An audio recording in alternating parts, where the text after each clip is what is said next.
তো আমি বলতেছিলাম আমি যে আসলে মাদ্রাসা নিয়ে, মাদ্রাসার তালিম নিয়ে, মাদ্রাসার মধ্যে বিভিন্ন রকমের দল মতের অনুপ্রবেশের বিষয়টি নিয়ে, ওস্তাদদের সম্পৃক্ততা নিয়ে যে কথাবার্তাগুলো সাধারণত আমি আলোচনা করতেছি, কতটুকু আমাদের জন্য উপকারী বা অপকারী, এগুলা এক বয়ানে শেষ হয় না, এগুলো লাগাতার শুনতে হয়। শুনতে শুনতে শুনতে শুনতে আল্লাহ পাকের ফজল করমে সঠিক বিষয়গুলো দিলের মধ্যে কি বসতে থাকে। এমন নয় যে একটি শুনি দিলাম সামনে শাড়ি, আর কেউ শুনেও না, আমাকে দেখেও না, দিল হে আর একটা শাড়ি, আর কেউ আমার নামও শুনে না, কিন্তু হে আন্দাজে সামনে এনে পৌঁছায় দিতেছে। তাহলে এই ক্ষতির বীজ রোপণ করলাম আমি, এটার কুফল কার উপরে আসবে? আমার উপরে তো আসবে। তো এই কারণে বলতেছিলাম, যদি কেউ আসলে বাস্তবে দোষও করে, এটার পিছনে আমি পড়ার লাভ কি? কি কাম আমার তার নাপাক সাফ করার? অমুকে করছে, তমুকে করছে, তমুকে করছে, কি কাম আমার? আমারটা আমি করি, আমার তাহাকে আমি ফেস করি, অন্যের পিছনে না পড়ি, অন্যের ব্যাপারে কাদা ছোড়াছড়ি না করি, অন্যের কাঁধে পা দিয়ে আমি উপরে উঠার চেষ্টা না করি। এখন কিন্তু চোখের পানি ফেলার সময়, কান্নাকাটি করার সময়, খুব নিজের মন মানসিকতাকে খুব পরিষ্কার রাখার সময়, এখন আখিরাতের ফিকির অন্তরে বসানোর সময়, এখন একমাত্র নিজের শুদ্ধির ফিকির ছাড়া অন্য ফিকিরে থাকাটাই কি কঠিন।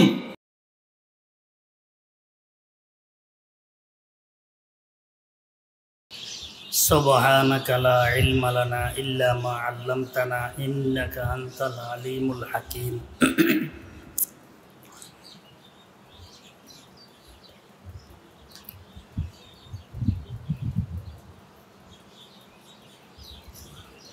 মাদ্রাসার রুহ নিয়ে আলোচনা হইতেছিল যে মাদ্রাসার মূল রুহটি কি, সেটি বলছিলাম তালিম আর তরবিয়ত।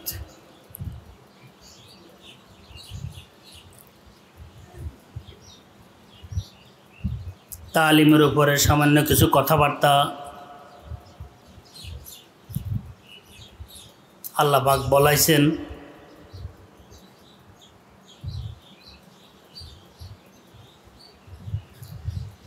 আজকে তরবিয়তের উপরে সামান্য কথাবার্তা বলার ইচ্ছে আছে।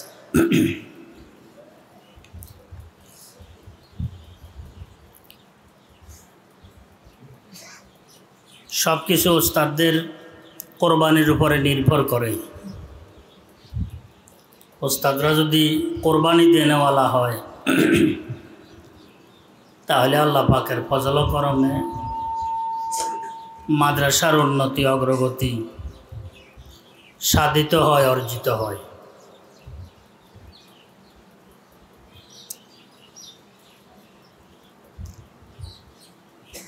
তালিম যোগ উপযোগী হয়, সময়ের চাহিদা অনুযায়ী তালিম দিতে হয়। এক সময় আমাদের ওস্তাদরা আমাদেরকে পড়াই দিছেন, আমরা পরস্পর তাকরার, মুজাকারা, মোতালা, দিন ছিল না, রাত্র ছিল না, বৃহস্পতিবার শুক্রবার ছিল না, বন্ধ ছিল না, খোলা ছিল না, এক নিজামে আমরা চলছি। বিশেষ করে এই পরিবেশ সবচাইতে বেশি মেখল মাদ্রাসায় দেখা গেছে। এখন ওস্তাদদের মেহনতের বেশি দরকার। ওস্তাদরা যদি ঠিকভাবে মেহনত না করে, ছাত্রদের মধ্যে এলমি জাগরণ সাধারণত আসে না, এলেমের আগ্রহ আসে না, পড়ার আগ্রহ আসে না। ছাত্রদের পিছনে লেগেই থাকতে হয় ওস্তাদরা।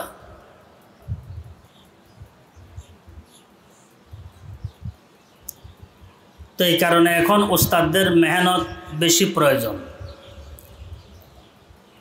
ওস্তাদদের কোরবানি বেশি প্রয়োজন। তরবিয়তের বিষয়টি হচ্ছে, এটা পূর্ব থেকে একটা মাসুর মনকুল বর্ণিত বিষয়।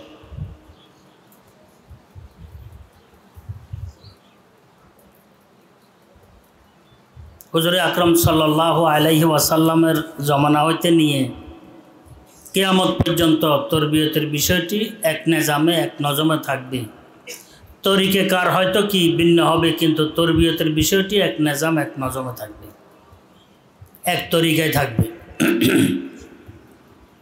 একটি উদ্দেশ্য, সেটা হচ্ছে আমরা যেন গড়ে যাই, বনে যাই। এটা হচ্ছে তরবিয়তের খোলাসা।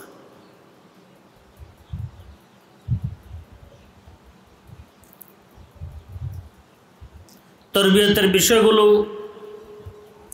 তালিমের বিষয়গুলো দোনোটাই নির্ভর করে আন্তরিকতার উপরে।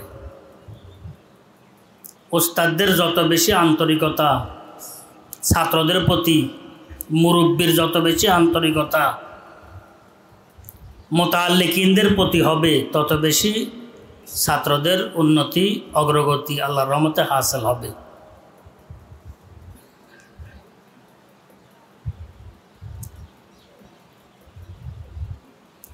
আলোচনা সবচাইতে বেশি শোনা দরকার এবং আলোচনা বারবার শোনা দরকার তরবিয়ত কেন্দ্রিক। এক সময় ছিল যে একবার শুনলে সব কিছু অর্জন হয়ে যেত, এখন ওই সময় নাই। আমার এমনি সাধারণত পরামর্শ থাকে, মুরব্বী নির্ধারণের পূর্বে মুরব্বীর খেদমতে আসা যাওয়া বেশি দরকার, যে ওনার মেজাজের সাথে, মানসিকতার সাথে, বিষয়গুলোর সাথে আমার মিল আছে কিনা। এটা হচ্ছে সবচাইতে জরুরি, বিশেষ করে ওলামা কেরামদের জন্য।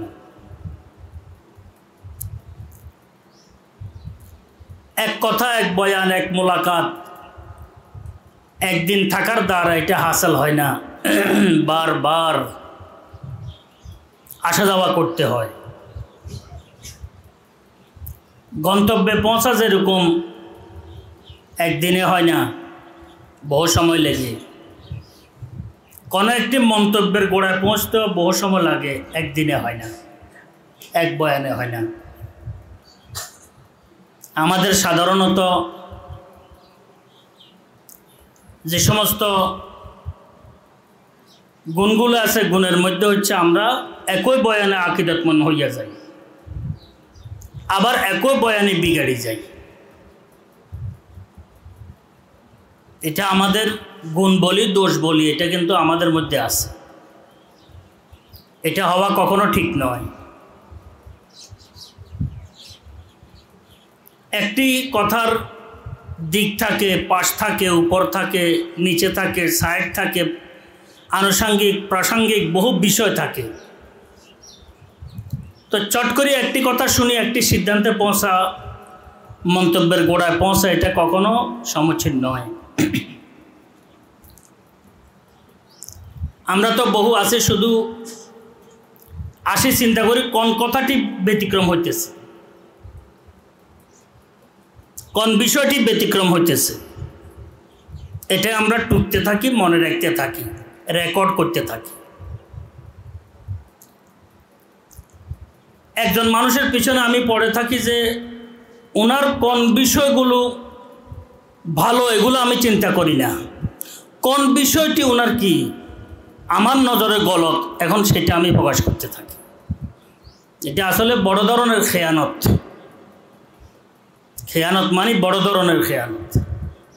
আমাদের আকাবের, আমাদের আসলাফদের যে সমস্ত বিষয়গুলো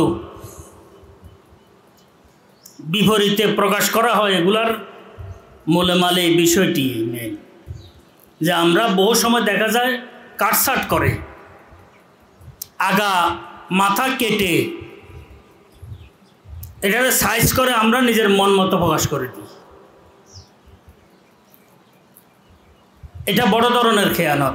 আমি তো মনে করি আসলে ফিকরে আখরাত এটাই বড় লক্ষণ, বড় আলামত যে আমার মধ্যে ফিকরে আখরাত নাই। না কীভাবে আমি অমুকের কথা সামান্য শুনে সেটা আমি কি মন মতো করে, সেটা আমি কাটছাট করে আমার মন মতো যেটা হয়েছে, ওর বিপরীতে যেটা হয়েছে, এটা আমি প্রকাশ করতে থাকি। এটা অহরহ হচ্ছে,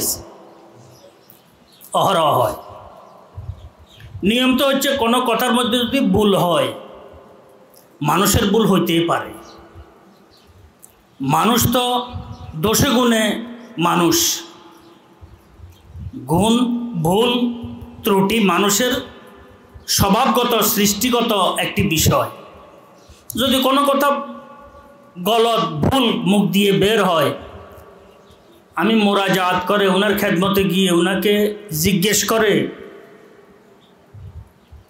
স্থির হয়ে তখন আমি কি প্রয়োজনে প্রশ্ন উত্তরের মাধ্যমে একটি বিষয়ের উপরে স্থির হয়ে তখন আমি হয়তো প্রকাশ করব, কিন্তু সাধারণত এমন হয় না। আমি একটি কথা আসছে, সব সম্পর্কীয় বিষয়গুলো বাদ দিয়ে ওই কথাটি ফালাই দিছে, ওই কথাটি কি রেকর্ড করে ফেলছে, এটা ফাটাই দিছে। আবার বড় আফসোস আর পরিতাপের বিষয়, এখন বর্তমান পরিবেশ প্রেক্ষাপটে গ্রুপ থাকে, গ্রুপ থাকে, যে একজন যদি একটা প্রকাশ করে সত্য হোক মিথ্যা হোক, ওই গ্রুপে সেটারে খুব গ্রহণ করে নেয়, অথচ গ্রুপের বহু সদস্য কিন্তু ওনাকে চিনেও না। এটা পিছন থেকে কথা একটা আসছে, সামনে পৌঁছায় দিছে, এভাবে পৌঁছতে পৌঁছতে কালো কথা সব কালো মনা মানুষগুলোর অন্তরে ঢুকে গেছে। এটাই হয় সাধারণত। এই সমস্ত বিষয়গুলোর ব্যাপক প্রচার প্রসারের কারণে সত্য মিথ্যা এমনভাবে মিশে গেছে, এমনভাবে একটা আরেকটার সাথে কি সম্মিশ্রিত হইয়া গেছে, সত্যকে মিথ্যা থেকে, মিথ্যাকে সত্য থেকে খুঁজে বের করার বহু সময় পন্থাও থাকে না হাতে। সত্য বহু মানুষ সত্যবাদী মিথ্যুকে পরিণত হইয়া যায়, বহু আস্ত মিথ্যুক কিন্তু হে সত্যবাদী হিসাবে প্রকাশিত হয়ে যায়। কত বড় খেয়ানত চিন্তা করে দেখেন। আমি তো সাধারণত মনে করি যে এই ধরনের প্রকাশনা যেগুলো আছে, প্রচারণা যেগুলো আছে, আমরা আল্লাহর ওয়াস্তে আখিরাতের কমাস কম ভয় আমাদের মধ্যে থাকা দরকার।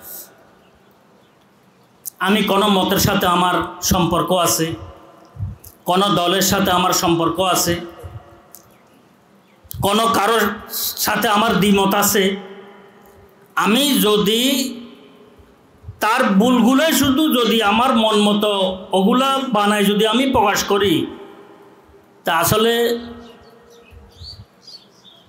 এটা ফেসবুক ফার্স্ট বুক লাস্ট বুক তো নয়। এটা কি লাস্ট বুক? না, লাস্ট বুক কিয়ামতের দিবসে হাতে যেটা আসবে আমল নামা, সেটা হবে লাস্ট বুক। ইয়াউমা তুবলা সারাইর ফামা লাহু মিন কুওয়াতিন ওয়ালা নাসির ওয়া হুসিলা মা ফিস সুদূর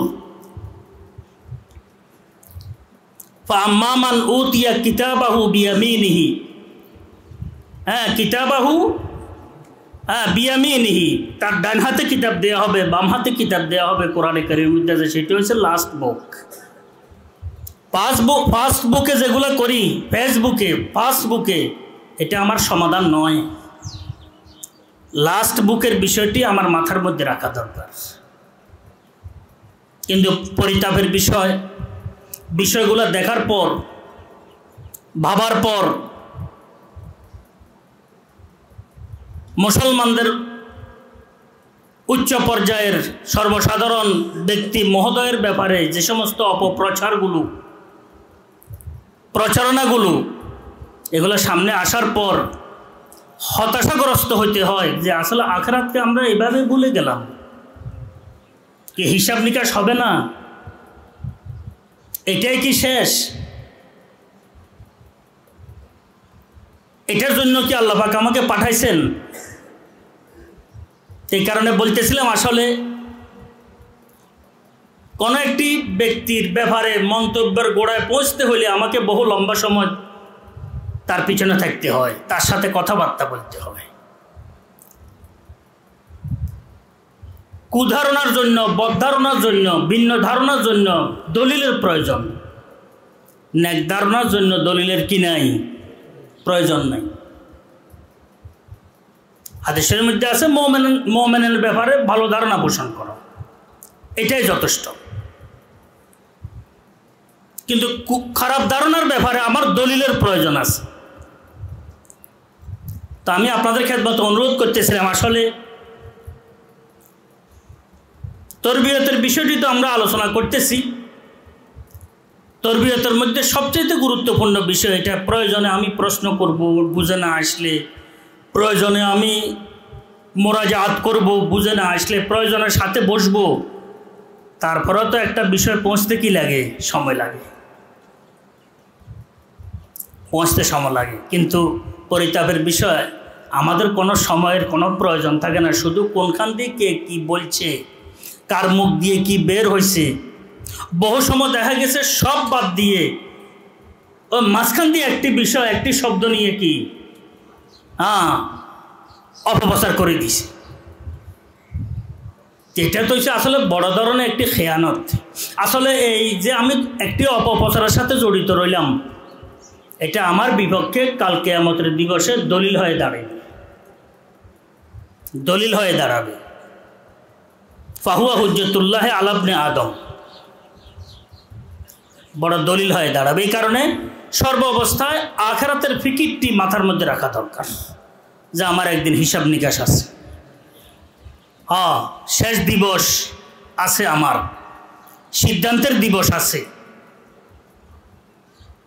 আমি যেভাবে সেভাবে বলার জন্য নয়, যেভাবে সেভাবে ভাবার জন্য নয়, যেভাবে সেভাবে লেখার জন্য নয়, যেভাবে সেভাবে দেখার জন্য নয়, আমি সব কিছু শরীয়তের মাপকাঠি মতো চলার জন্য আমি, তাইলে আখিরাতের কামিয়াবি যেন আমার হাতে আসে। এটা হচ্ছে সবচেয়ে জরুরি বিষয়।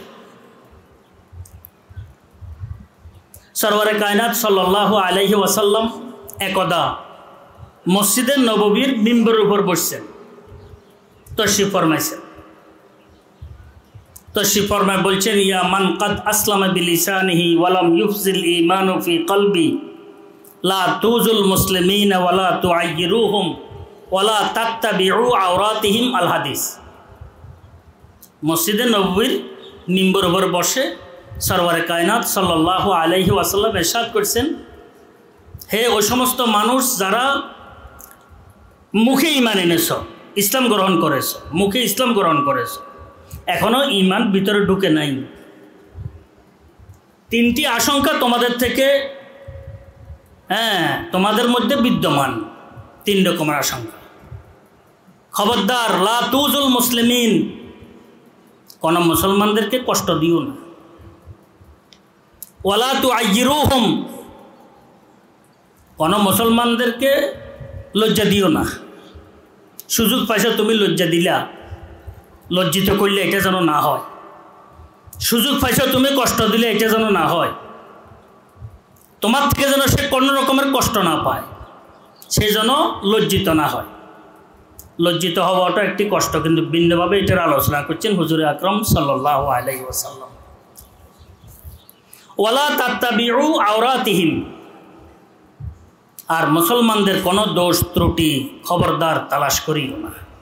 ভিতরগত কোনো দোষ ত্রুটি মুসলমানদের তালাশ করিও না। এখন আমরা কনে কি করছে, কোথায় কি করছে, কনে কি করছে, কবে করছে, মানে সব কিছু খুঁটি খুঁটি আছে না আছে, বাস্তব অবাস্তব, মিথ্যা অপবাদের বিষয়গুলো আমরা প্রচার করতেছি, অপপ্রচারের সাথে আমরা জড়িত হয়েছি। তাহলে আমরা তো হুজুর আকরাম সাল্লাল্লাহু আলাইহি ওয়াসাল্লামের বর্ণনা অনুযায়ী আমরা তো মুখেই ইসলাম গ্রহণকারী মাত্র, দিলে তো এখনো ঈমান ঢুকে নাই। ওয়ালা তাত্তাবিউ আওরাতিহিম, কেন?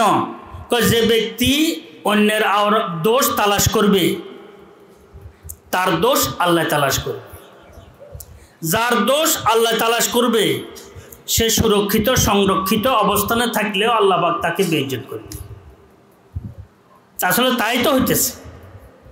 তা আমি আপনাদের খেদমতে অনুরোধ করতেছিলাম যে আসলে আমরাও যে সমস্ত প্রায়ত আমরা বিভিন্ন রকমের প্রচার মাধ্যমগুলোর সাথে আমাদের সম্পৃক্ততা আছে, আর আমাদের মন মানসিকতা হচ্ছে দুর্বল। আমাদের মন মানসিকতাগুলো ভালো জিনিস কবুল করে না, আমার মন মানসিকতা জেহেন ভালো জিনিস কবুল করে না, খারাপ জিনিসগুলাই কবুল করে। কোনো বিষয় যেন কারো ব্যাপারে কোনো দোষের বিষয় যেন আমার দিলের মধ্যে না ঢুকে, এটা কিন্তু খুব লক্ষ্য রাখা দরকার। আমি তেমনি অনুরোধ করি যারা নাকি সাধারণত বিভিন্ন প্রচার মাধ্যমগুলোর সাথে সম্পৃক্ত, এখন তো প্রায় সবাই প্রচার মাধ্যমগুলোর সাথে সম্পৃক্ত, ওনাদের খেদমতে আমার অনুরোধ থাকে যে কোনো সুরতে যে কোনো বিষয়ের সাথে আমি সম্পৃক্ত থাকি রইলাম, কিন্তু একটি বিষয় থেকে নিজেকে দূরে রাখবো, সেটা হচ্ছে কোনো মুসলমান, কোনো আলেম ওলামা, কোনো সাধারণ মানুষ হলেও বুজুর্গানে দিন তো বড় বিষয়, আকাবের আসলাফ তো বড় বিষয়, সর্বসাধারণ আলেম ওলামা তো বড় বিষয়, ওনাদের কোনো দোষ কোনো ত্রুটি যেন আমার চোখে না পড়ে, আমার কানে না ঢুকে না পড়ে, আমার দিলের মধ্যে যেন না বসে। মুখ দিয়ে বের করা তো দূরের কথা, অন্যের বিষয়গুলোর ব্যাপারে বলছি এত সতর্কতা অবলম্বন করব, কারো দোষ ত্রুটি যেন আমার চোখে না পড়ে, আমি যেন এগুলো না পড়ি, আমার কানে যেন না পড়ে, আমি যেন এগুলো না শুনি, আমার দিলে যেন না বসে, আমি যেন এগুলো নিয়ে চিন্তা না করি। এইটা একদম এটা থেকে আমরা কি দূরে থাকব। কারণ হচ্ছে আল্লাহ ক্ষমা করেন, যদি এমন হয় বহু ভালো ভালো মানুষ 5 ওয়াক্ত নামাজ পড়ে, রোজা রাখে, জিকির আজকারের সাথে জড়িত আছে, সুরতে খুব সুন্দর সুরতওয়ালা, কিন্তু যখন কোনো কথাবার্তা হয় অমুক হুজুর কাছে আমি গেছিলাম, হুজুর তো খুব ভালো মানুষ, হুজুর তো ভালো মানুষ, আপনি হয়তো সুরত দেখছেন, খবর নিয়েছেন বিতর্কত কি করে, এইভাবে বলে কি ভালো মানুষ, ওই কার কাছে কথা একটা শুনছে, ফেসবুকে বিষয় একটা দেখছে, কোনোখানে পড়ছে, এটা দিলের মধ্যে বসে গেছে। সবচাইতে বড় যেই আমাদের জন্য ক্ষতিকর বিষয়টি, সেটি হচ্ছে অন্যের দোষ ত্রুটিগুলা আমাদের মধ্যে আসাটা, চক্ষু দিয়ে আসুক, কান দিয়ে আসুক, মুখ দিয়ে বের হোক, দিলের মধ্যে বসুক, এটা সবচেয়ে আমাদের জন্য সবচেয়ে বেশি ক্ষতিকর। হযরত আনাস রাদিয়াল্লাহু তাআলা আনহু থেকে বর্ণিত, হুজুর আকরাম সাল্লাল্লাহু আলাইহি ওয়াসাল্লাম ইরশাদ করেছেন, ইয়া বুনাইয়া, খেদমত করছেন 10 বছর, প্রায় 10 বছর, ইয়া বুনাইয়া, হে আমার প্রিয় সন্তান, ইন কাদারতা আন তুসবিহা ওয়া তুমসিয়া ওয়া লাইসা ফি কলবিকা গশশুন ফাফআল। হুজুর আকরাম সাল্লাল্লাহু আলাইহি ওয়াসাল্লাম বলছেন, হে আমার প্রিয় সন্তান, যদি তুমি পারো সকালটি কাটো, বিকালটি কাটো, যে অবস্থার মধ্যে তোমার দিলের মধ্যে কারো ব্যাপারে কোনো রকমের কি কুলুষ না থাকে, কোনো মুসলমানের ব্যাপারে কোনো কুলুষ না থাকে। মুসলমানের ব্যাপারে যদি কুলুষ আমার দিলের মধ্যে থাকে, তো আমি কোন পর্যায়ের মুসলমান সেটা একটু চিন্তা করা দরকার। দুনিয়ার আসল বিষয় হলে তো ভিন্ন বিষয়,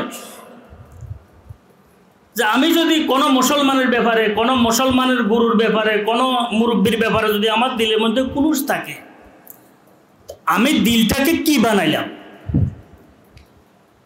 হুজুর আকরাম সাল্লাল্লাহু আলাইহি ওয়াসাল্লাম ইরশাদ করছেন, সকাল কাটাও বিকাল কাটাও, ওয়ালাইসা ফি কলবিকা গশশুন লিহাদিন ফাফআল। তোমার দিলের মধ্যে যেন কারো গশ, কারো কুলুষ তোমার দিলের মধ্যে না থাকে, এটা তুমি গ্রহণ করো। বলছেন, ওয়াজালিকা মিন সুন্নতি, এটা আমার তরিকা। মান আহাব্বা সুন্নতি ফাকাদ আহাব্বানি ওয়ামান আহাব্বানি কানা মাই ফিল জান্নাহ আও কামা ক্বালান নবী আলাইহিস সালাতু ওয়াস সালাম। যে আমার তরিকাকে মহব্বত করলো সে আমাকে মহব্বত করলো, যে আমাকে মহব্বত করলো সে আমার সাথে বেহেশতে থাকে। কত শুভ সংবাদ চিন্তা করে দেখেন। এই কারণে সর্ব অবস্থায় দিলকে একদম পরিষ্কার রাখার চেষ্টা করব, গুনাহ থেকে পরিষ্কার রাখার চেষ্টা করব, দুনিয়ার মহব্বত থেকে পরিষ্কার রাখার চেষ্টা করব। কিন্তু সবচাইতে বড় বিষয়টি আছে সেটা হচ্ছে হক্কানি রব্বানি আলেম ওলামা আকাবের আসলাফ তো উপরের বিষয়, সাধারণ কোনো মুসলমানের ব্যাপারেও যেন কোনো আমার দিলের মধ্যে আমার দলের কারণে, আমার মতের নাকি দাপটের কারণে, আমার চলার ভঙ্গিমার দাবির কারণে যেন আমার দিলের মধ্যে কারো কুলুর যেন দিল না বসে। এটা হচ্ছে সবচেয়ে জরুরি বিষয়। এটা আসলে এক অবস্থায় থাকে না। দেখবেন যারা আলেম ওলামা থেকে বিমুখ নয়, আলেম ওলামা ছাড়া কাজ করেন, আলেম ওলামা ছাড়া চলেন ধর্মীয় বিষয়, দেখবেন এক সময় দূরত্ব বাড়তেছে। এটা কেন দূরত্ব বাড়তেছে আল্লাহ পাক ছাড়া কেউ জানেন না। এটা হচ্ছে শয়তান তো আর এক অবস্থায় থাকতে দেয় না। এমনি কিন্তু দিনই কাজ করতেছেন, ভালো মানুষ, কোনো অসুবিধা নাই, পেরেশানি নাই, প্রাথমিক অবস্থা আলেম ওলামাদের ব্যাপারে কোনো বিদ্বেষও নাই, আলেম ওলামার সাথে নাই, আলেম ওলামার এই পাশাপাশি কাজ করতেছেন ধর্মীয় কাজ, আলেম ওলামার পাশাপাশি কাজ করতেছেন দিনই কাজ। কিন্তু একটি পর্যায়ে আপনি দেখবেন হইতে হইতে হইতে হইতে তার প্রথম যে কুফল তার হাতে আসবে সেটা হচ্ছে প্রথম আলেম ওলামাদের সাথে তার দূরত্ব বেড়ে যাবে। এরপরে দেখবেন তার মুখ দিয়ে গীবত শেকায়েত বের হবে। এরপরে দেখবেন আলেম ওলামাদেরকে গালি দেওয়া শুরু করবে। এরপরেরটা তো মৃত্যুর সময় আল্লাহ পাকে জানেন কি হয়, আল্লাহ পাকে জানেন। আমরা সাধারণত তাজরবায় দেখা যায়, অভিজ্ঞতা দেখা যায় যে হাদিসের যে বর্ণনা সে অনুপাতে দেখা যায় আলেম ওলামাদের পিছনে যে পড়ছে আল্লাহ তাকে রুসওয়া করে ছাড়বেন, বেইজ্জত করবেন, ঈমান নিয়ে যাওয়াটা কঠিন হবে। এটা আমার আসলে ৩-৪ জনের কথা আমি নিজেও বলতে পারব যে দুনিয়া থেকে চলে গেছেন, কিন্তু ছিলেন তো ভালো, কাজও করছেন, কিন্তু পাশাপাশি কাজ করতেন, কিন্তু শেষ পর্যন্ত পাশাপাশি থাকে নাই, শেষ পর্যন্ত এটা কি বিপরীত হয়ে দাঁড়ায় গেছে। সমালোচনা করতে করতে দুনিয়া থেকে চলে গেছেন। তখন আমার হযরত কুতুবে আলম রশিদ আহমদ গাঙ্গুহি রহমতুল্লাহ কথা আমার স্মরণে পড়ে। হযরত বলছেন, যার দিলের মধ্যে আলেম ওলামাদের বিদ্বেষ থাকবে, কবর দেওয়ার পর তার চেহারা কেবলা বিমুখ হয়ে যাবে। কারো যদি বিশ্বাস না হয় কবর খুলে দেখিও। হযরত কুতুবে আলম রশিদ আহমদ গাঙ্গুহি রহমতুল্লাহের বাণী। কারণ আলেম ওলামাদের সাথে বিদ্বেষ মানে ওয়ারাসাতুল আম্বিয়ার সাথে বিদ্বেষ, সমস্ত নবীদের ওয়ারিসের সাথে বিদ্বেষ, বিশেষ করে দোনো জাহানের সর্দার ইমামুল আম্বিয়া জানাবে মুহাম্মদুর রাসূলুল্লাহ সাল্লাল্লাহু আলাইহি ওয়াসাল্লামের সাথে বিদ্বেষ, ওনার ওয়ারিসগণের সাথে বিদ্বেষ। তো এটা আসলে বিদ্বেষটা তো আর আপন জায়গায় থাকে না, এটা একজন আলেমের ভিতর দিয়ে ওলামাদের ভিতর দিয়ে গিয়ে সেটা মদিনা পর্যন্ত যায় পৌঁছে। হযরত সাহাবায়ে কেরাম রিদওয়ানুল্লাহ আলাইহিম আজমাইনদের ব্যাপারে হুজুর আকরাম সাল্লাল্লাহু আলাইহি ওয়াসাল্লাম ইরশাদ করেছেন, মান আহাব্বাহুম ফাবিহুব্বি আহাব্বাহুম। আমার সাহাবায়ে কেরামদেরকে যারা মহব্বত করবে এটা আমার মহব্বতের কারণে মহব্বত করবে। পক্ষান্তর আমার সাথে মহব্বত আছে এই কারণে সাহাবায়ে কেরামদের সাথে তার মহব্বত, এটা প্রতিচ্ছবি। ওমান আবগাযাহুম ফাবিবুগযি আবগাদাহুম। আর যে নাকি আমার সাহাবায়ে কেরামদের সাথে তার দুশমনী, এটা সে বুঝক বা নাই বুঝক, যে কোনো কারণে হোক, সেটা পক্ষান্তরে আমার সাথে দুশমনির কালো ছবি, কালো প্রতিচ্ছবি, আমার সাথে দুশমনির বহিঃপ্রকাশ। আমার সাথে সে তার দুশমনী আছে, সে যদিও এটা বুঝতে পারে নাই বা বলে নাই, কিন্তু ফলাফল কিন্তু এটাই। তো হক্কানি রব্বানি আলেম ওলামা জিনাদের মাধ্যমে আল্লাহ পাকের ফজল ও করমে খায়রুল কুরুন থেকে নিয়ে এখন পর্যন্ত দ্বীনের সব কাজগুলো সম্পাদিত হয়ে আসছে, রক্ষিত হয়ে আসছে, প্রচারিত হয়ে আসছে, বিস্তৃতভাবে আসছে, ব্যাখ্যাতভাবে আসছে। দ্বীনের জন্য, দ্বীনি খেদমাতের জন্য যারা দিন রাত 24 ঘন্টা নিজেকে কোরবানি দিয়েছেন, তো ওনাদের বিপরীত অবস্থান নিলে বা আমাদের অবস্থায় কি হবে? হুজুর আকরাম সাল্লাল্লাহু আলাইহি ওয়াসাল্লাম তো ইরশাদ করছেন, ওয়া ইন্নাল উলামা ওয়ারাসাতুল আম্বিয়া, ওয়া ইন্নাল উলামা ওয়ারাসাতুল আম্বিয়া। ওলামা তো ওয়ারাসাতুল আম্বিয়া, ওলামা মানে সর্বসাধারণ আলেম ওলামা। হুজুর আকরাম সাল্লাল্লাহু আলাইহি ওয়াসাল্লাম সহ সমস্ত নবীদের ওয়ারিস, সমস্ত নবীদের ওয়ারিস। আল্লাহ পাক আমাদেরকে সঠিক বিষয়গুলো বুঝার এবং গ্রহণ করার তৌফিক দান করেন, ভুল ত্রুটিগুলো থেকে আমাদেরকে হেফাজত করেন। বলার উদ্দেশ্য হয়েছে, কোনো মাহফিলে গেলাম, কোনো আলেমের সাথে বা কোনো ব্যক্তির সাথে আমি মোলাকাত করলাম, এক মোলাকাতে, এক মাহফিলে, এক কথায় সাধারণত একটি মন্তব্যের ধারে পৌঁছাটা এটা অসম্ভব, এটা বহু লম্বা সময় লাগে। হযরত ফারুক আজম রাদিয়াল্লাহু তাআলা আনহু, উমর ফারুক রাদিয়াল্লাহু তাআলা আনহু, কথার ভিতর দিয়ে একজনে বলছেন যে আমিরুল মুমিনিন অমুক কিন্তু খুব ভালো মানুষ, খুব ভালো। হযরত উমর ফারুক রাদিয়াল্লাহু তাআলা আনহু বললেন, তুমি যে তারে ভালো বললে, তার সাথে তুমি মুআমালা করছো, লেনদেন করছো? লেনদেন করলে না মানুষের ভালো মন্দ কি সামনে এসে যায়, তাহলে বোঝা গেল লম্বা সময় লাগে।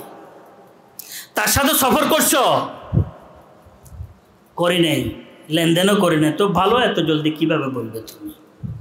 বলার উদ্দেশ্য হচ্ছে হয়তো ওই ব্যক্তির ব্যাপারে হযরত ফারুক আজম রাদিয়াল্লাহু তাআলা আনহুর কিছু কথা ছিল, সেই কারণে ফারুক আজম রাদিয়াল্লাহু তাআলা আনহু এটা বলছেন। না হয় কিন্তু একজন মানুষকে চেনার জন্য, বোঝার জন্য লম্বা সময় লাগে, এটা আমার উদ্দেশ্য, লম্বা সময় লাগে। আর না হয় হুজুর আকরাম সাল্লাল্লাহু আলাইহি ওয়াসাল্লামের হাদিসের বর্ণনা মতে, জন্নু বিল মুমিনিনা খায়রা, মুমিনদের সাথে ভালো ধারণা রাখো। কোরআনে কারীমের ভাষাও তাই, যে তোমরা মুমিনদের সাথে ভালো ধারণা পোষণ করো তোমরা। ওয়ালাউলা ইস সামিতুমুহু জান্নাল মুমিনুনা ওয়াল মুমিনাতু বিআনফুসিহিম খায়রা ওয়া ক্বালু হাযা ইফকুম মুবিন। কোরআনে কারীমের মধ্যে আল্লাহ পাক ইরশাদ করেন, এটা শোনার পর তোমরা তোমাদের ব্যাপারে ভালো ধারণা কেন পোষণ করো নাই, আর এই কথাটি কেন বলো নাই, হাযা ইফকুম মুবিন, শরী দলিল ছাড়া একজনকে মন্দ বলা যায় না। তো এই কারণে আমি আপনাদের খেদমতে বললাম যে আসলে কথাবার্তা নিয়মিত শোনা দরকার, আসা যাওয়া দরকার, এবং মেজাজ, মানহাজ সব কিছু জানা দরকার। তাহলে আল্লাহর রহমতে জানার পর আসলে উপকার হয়। আর যদি একবারে আসলাম, একবারে গেলাম, একবারে শুনলাম, এরপরে মন্তব্য শুরু করলাম, এরপরে বহু এতেকাদ আমার এসে গেল, আবার এটা কদিন পরে ছুটি গেল, এটা কিন্তু আসলে ভালো জিনিস না। একজন মানুষের কিছু বুঝ ব্যবস্থা থাকে। ধরুন আমার কথাই বললাম, আমার আসাতেজা আকাবের কেন্দ্রিক, আমার কোরআন এবং হাদিসের যতটুকু আমি বুঝি, আমার একটা তরিকাকার আছে। প্রত্যেকটি ব্যক্তির এরকম কিছু তরিকাকার থাকে, একটা নিয়ম থাকে। এখন আমি যে বিষয়গুলো আপনাদের সামনে আলোচনা করতেছি, এটা কতটুকু আপনার কাছে গ্রহণযোগ্য কোরআন এবং হাদিসের দৃষ্টিতে, এটা কিন্তু যাচাই করা প্রত্যেকটি ব্যক্তির দরকার। যদি কোরআন এবং হাদিসের বিপরীতের কোনো বিষয় এসে যায়, তাহলে তাহাই করা দরকার, এটা আমাকে বলা দরকার। আমি তো বারবার আপনাদেরকে বলছি যে আমার কথাবার্তা, চলাফেরা, উঠা বসা, মুআমালা, মুআশারা, সর্ব বিষয় যদি কোনো প্রশ্ন হয়, কোনো কিছু আপনাদের নজরে পড়ে, কানে পড়ে দিলে আসে আমাকে বলবেন। পাকিস্তানে হযরত রহমতুল্লাহ বলতেন যে আমার সার্বিক বিষয়গুলোর ব্যাপারে তোমরা নেগরানি করবে। বলছেন আমার বয়স এখন 63 বছরের উপরে চলে গেছে। আমরা যখন নতুন নতুন গেছি হযরত রহমতুল্লাহ বয়স 63-র উপরে। হুজুরে আকরাম সাল্লাল্লাহু আলাইহি ওয়াসাল্লামের যে বয়স ছিল এই বয়সের উপরে চলে গেছে। তো বলতেন এখন আমার বয়স নবুয়তের বয়সের ঊর্ধ্বে চলে গেছে। আমি তো একজন সাধারণ গোলাম। আমার কথাবার্তা, চলাফেরা, উঠা বসা, মুআমালা, মুআশারা সর্ব বিষয়ে তোমরা লক্ষ্য রাখবে এবং আমাকে ধরে দিবে, আমাকে বলে দিবে। বলছেন আমি সর্ব অবস্থায় সঠিক বিষয়গুলো গ্রহণের জন্য আমি আগ্রহী। আমি চাই যে সঠিক বিষয়গুলো আমি গ্রহণ করি। আমি আপনাদের খেদমতে আলহামদুলিল্লাহ এখানে বহু আলেম ওলামা আছে। আপনাদের খেদমতে আমারও অনুরোধ থাকবে, আমারও তো বয়স বহু আলহামদুলিল্লাহ বহু হয়ে গেছে। কথাবার্তা, চলাফেরা, উঠা বসা, মুআমালা, মুআশারা যদি এই ব্যাপারে বা কোরআন এবং হাদিস কেন্দ্রিক কোনো সিদ্ধান্ত, কোনো এই বিষয়ের সিদ্ধান্ত বা কোনো বিষয় কেন্দ্রিক আমার এই ওয়াজ নসিহত ইসলাহি লাইনে হোক, মাসাইলের লাইনে হোক, ওয়াজের লাইনে হোক, আমাকে বলে দিবেন। বলে এটা আসলে সাংঘর্ষিক, কোরআন এবং হাদিসের সাথে সাংঘর্ষিক। আমারও তো ইসলাহের দরকার আছে। না ভাই নাই, বেশি দরকার, ইসলাহের বেশি দরকার। কেউ পাশে থাকবে না। জি, আসল দিবসে কেউ পাশে থাকবে না। আল্লাহ রহমত করলে রহমত, না হলে উপায় নেই। এখানে এগুলা এই রং, এই তামাশা, এই তালিম, এই তরবিয়ত, এই মাদ্রাসা, এই ওয়াজ, এই নসিহত, আরও যত রকমের বিষয়গুলো আছে, আল্লাহ কবুল না করলে এগুলার দাম 2 পয়সাও নেই। শুধু তা নয়, এটা গাড়ের উপরে এসে কি চেপে বসে। আর যদি আল্লাহ ক্ষমা করেন, কবুল করেন, তাহলে ক্ষুদ্র জিনিসও বড় বৃহৎ। আমারও তো ইসলাহের প্রয়োজন আছে, ইসলাহের দরকার আছে, শুদ্ধির দরকার আছে। আমি যে কিছু কথা আপনাদের সামনে নিয়মিত বলতেছি, লাগাতার ইদানিং বলতেছি, আমি এই কথাগুলো আসলে এটা আমার আকাবের আসলাফ, কোরআন এবং হাদিস কেন্দ্রিক যতটুকু আমি মোতালা করছি, আমার মুরব্বীদের দোয়া এবং ওনাদের সান্নিধ্যে আমি পেয়েছি, সে অনুপাতে আমি আপনাদের সামনে কথাগুলো বলতেছি। এই মাদ্রাসা সম্পর্কে যেভাবে বলতেছি, আমি হয়তো কারো কষ্ট হয় যে হুজুরে এইভাবে কেন বলে, কেউ হয়তো নারাজ হন। নারাজের কিচ্ছু নেই, আসি পরিষ্কার হয়ে গেলে ভালো। এটা জরুরি নয় যে আমি আর আপনি একমত হব, এটা জরুরি নয়।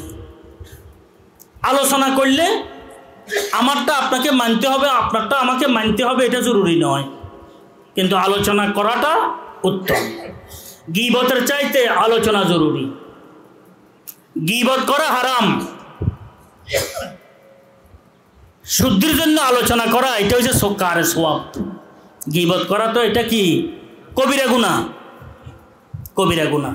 আমরা দলের সাথে সম্পৃক্ত, মতের সাথে সম্পৃক্ত, বিভিন্ন আশয় বিষয়ের সাথে সম্পৃক্ত, দ্বীনি খেদমত, দ্বীনি বিভিন্ন কাজের সাথে সম্পৃক্ত, সবগুলোর একজন খাদেম হিসাবে এটা মুস্তাহাবে না।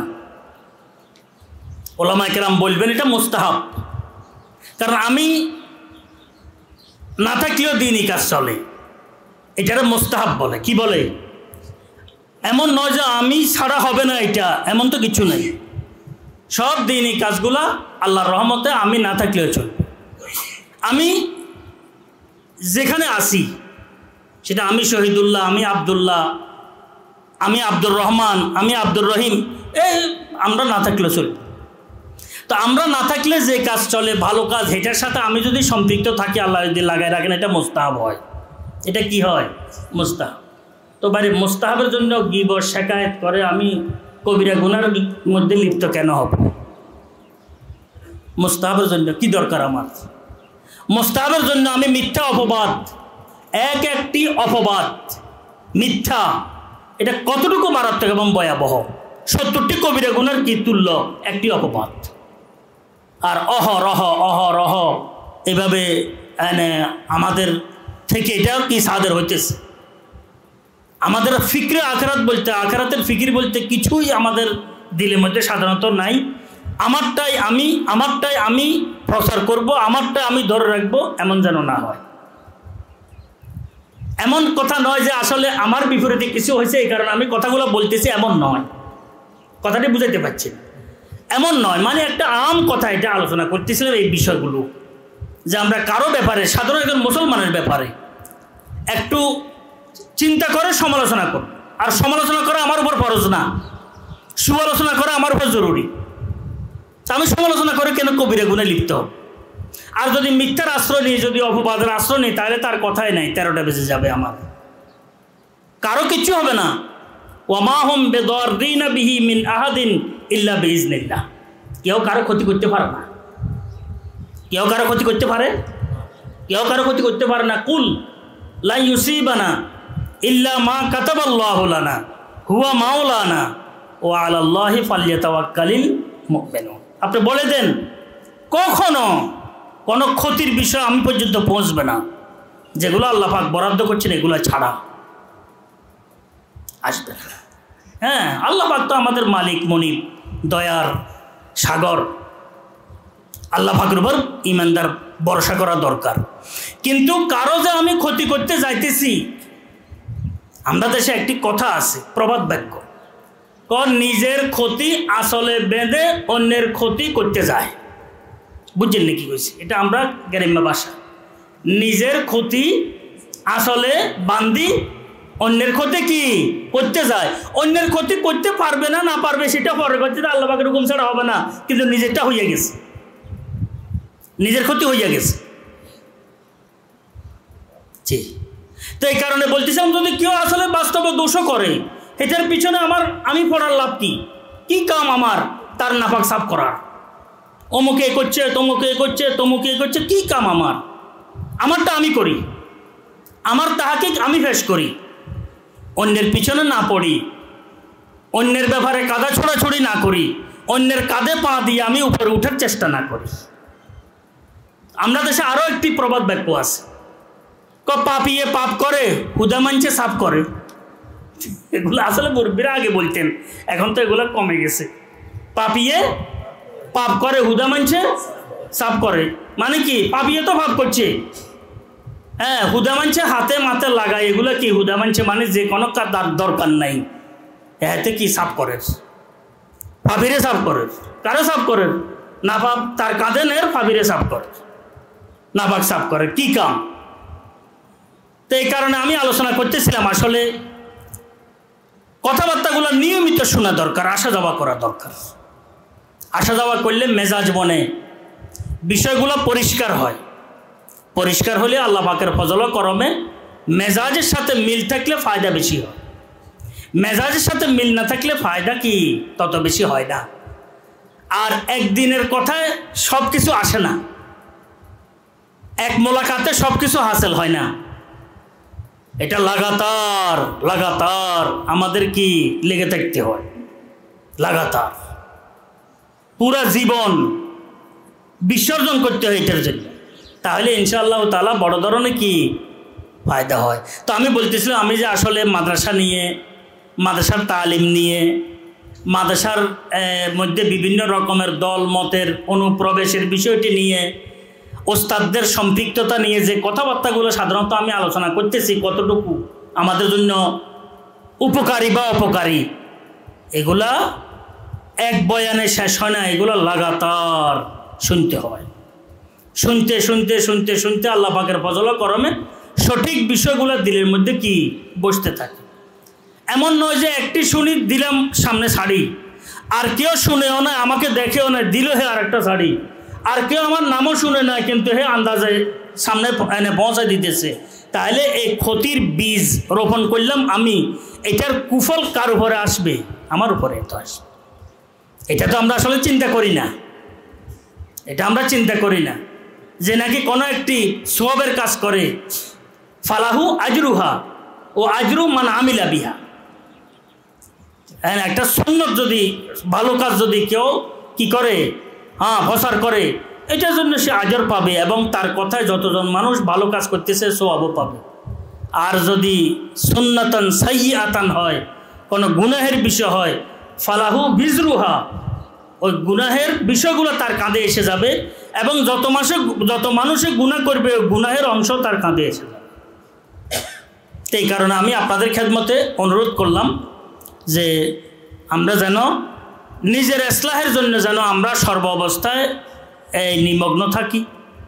আমার ইসলাহ কিভাবে হবে, ফিকরে আখরাত, আখরাতে আমার কি বনবে, আখরাতে আমার কি হবে, এটা আমাদের যত রকমের দ্বীনি খেদমত আছে, এটা আমাদের দাওয়াত হোক, তবলিগ হোক, তালিম হোক, তজকিয়া হোক, আজই ব্যক্তিগত জীবনে হোক, পারিবারিক জীবনে হোক, সামাজিক, প্রাতিষ্ঠানিক, রাষ্ট্রীয় অঙ্গনে হোক, আন্তর্জাতিক পর্যায়ে হোক, কিন্তু সব কিছু হচ্ছে আখরাতের কি কামিয়াবির জন্য। এগুলো যেন আখরাতের আমার কথাবার্তা, আমার চলাফেরা, চেষ্টা প্রচেষ্টা যেন আখরাতের কামিয়াবির পথে যেন বাধা না হয়, এটাই মাথার মধ্যে রাখা দরকার। এটাকে বলা হয়েছে ফিক্রে আখরাত আসায়ে মৌসবি হয়। আখরাতের ফিকির এটা হচ্ছে সবচেয়ে জরুরি বিষয়। এটা থাকবে ইনশাল্লাহ সব ঠিক হয়ে যাবে আল্লাহর রহমত। এটা থাকবে ইনশাআল্লাহ তাআলা আমার ভবিষ্যৎ উজ্জ্বল হবে আল্লাহর রহমত। আর যদি এটা না থাকে তাহলে ইয়াদ রাখা উচিত আমার নেক কাজগুলা, নেক কাজ, নেক ফল হয়তো আমার হাতে হয়তো নাও আসতে পারে, নেক কাজের আমার হাতে হয়তো কি খারাপ ফল আসতে পারে। তো আমার আখরাতের বড় কি বড়াডুবি হবে, তখন কেউ আমার পাশে থাকবে না। এই কথাগুলো আমি আজকে আলোচনা করলাম। সার কথা এতটুকু যে তরবিয়তের বিষয়গুলা এগুলা আমাদের এই বারবার শোনা দরকার, বারবার আসা যাওয়া করা দরকার, বারবার এগুলো চিন্তা করা দরকার। হ্যাঁ, ইসলাহি কোনো বিষয় থাকলে, কোরআন এবং হাদিসের সাথে সাংঘর্ষিক কোনো বিষয় থাকলে এগুলো আলোচনা করা দরকার, এগুলা বলা দরকার, এগুলা ধরে দেওয়া দরকার। এবং এটাও বলছিলাম যে আমরা সবাই শুদ্ধির মহতাজ। কিসের মহতাজ? শুদ্ধির মহতাজ। আমরা শুদ্ধ হওয়ার জন্যই তো আমাদের এই হায়াতটুকু।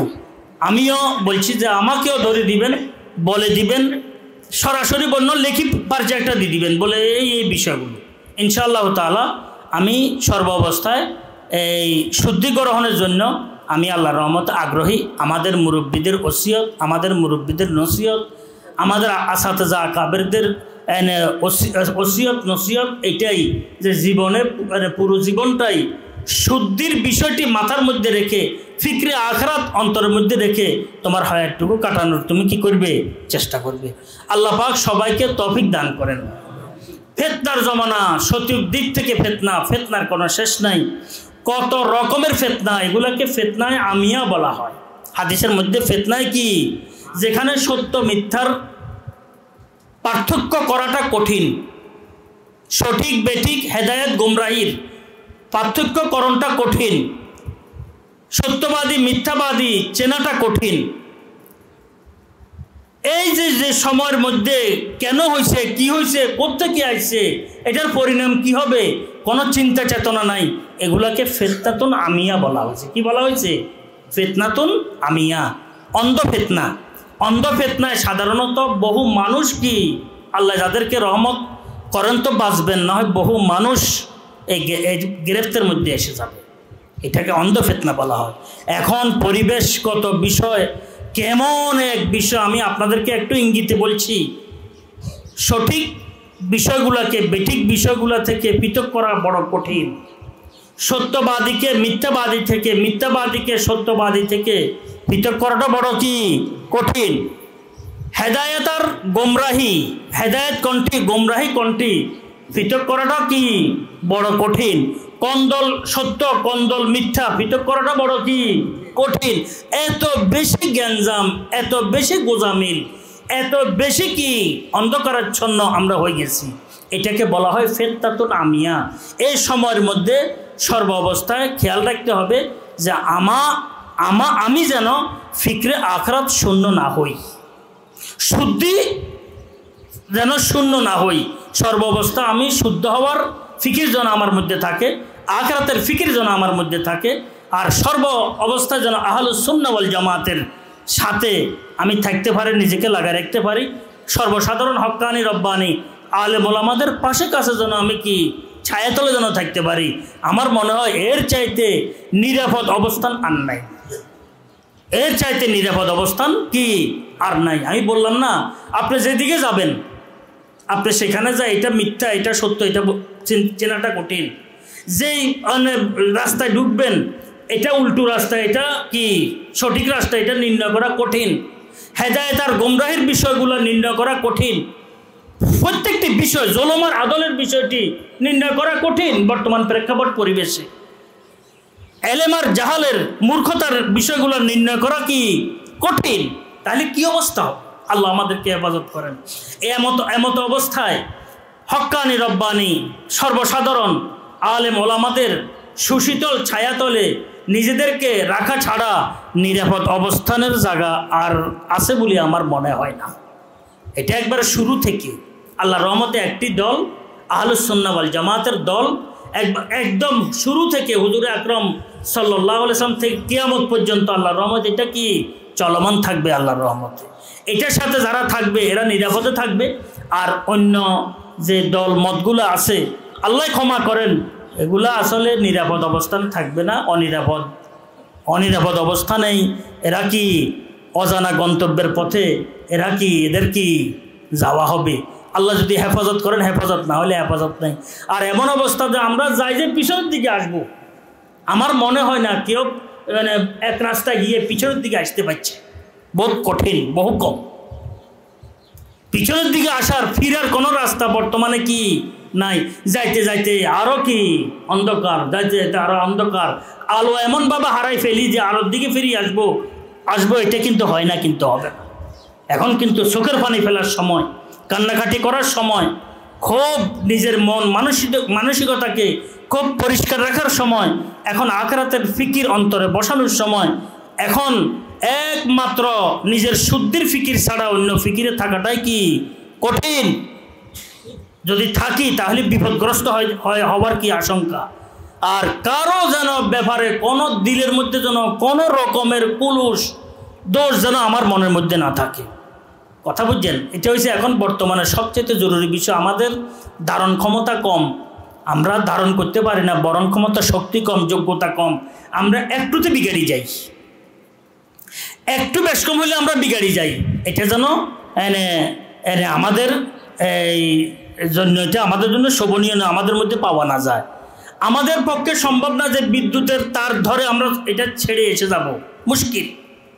দূরে থাকাই আমাদের জন্য নিরাপদ। এই কারণে আমি আপনাদের খেদমতে অনুরোধ করছিলাম যে আসলে আমার জন্য দোয়া করবেন, আমিও দোয়া করতেছি। আল্লাহ পাক যেন সবাইকে সঠিক বিষয়গুলোর উপরে রাখেন এবং ফিকরে আখরাত মাথায় নিয়ে চলার তৌফিক দান করেন। হক্কানি রব্বানি আলেম ওলামাদের ছত্রছায়া থেকে নিজের ঈমান এবং আকীদার বিষয়গুলো হেফাজত করার তৌফিক আল্লাহ পাক আমাদেরকে দান করেন। দুনিয়ার মধ্যে আল্লাহ পাক হেদায়েতের উপর রাখেন, আল্লাহ পাকের খাস খালেস সঠিক বন্দাদের অন্তর্ভুক্ত রাখেন, আল্লাহর হাবিব সাল্লাল্লাহু আলাইহি ওয়াসাল্লামের সঠিক উম্মতদের অন্তর্ভুক্ত রাখেন। আখিরাতের দিবসে যেন আল্লাহ পাক একটু দয়া এবং মেহেরবানির মুআমালা করেন, নাজাতের উসিলা করে দেন। ও আখিরু দাওয়ানা আনিল হামদুলিল্লাহি রাব্বিল আলামিন।